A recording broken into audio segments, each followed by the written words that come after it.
Hi everyone, Melissa here from RC King, www.rc-king.co.za, and it's another video from us of what's in the box. And today's what's in the box is an HSP 1 in 8 Savagery monster truck.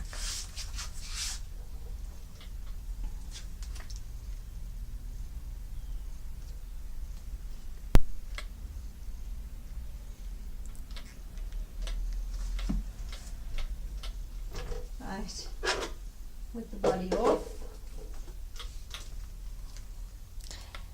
It comes with a LiPo battery, which is 3900 mAh, 25C, 7.4 volt. The transmitter. The balance charger with a power cable.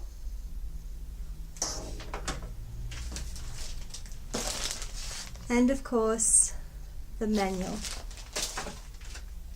Hope you enjoyed this video from us today. Please like and share, and thank you for watching and have a lovely day. Bye.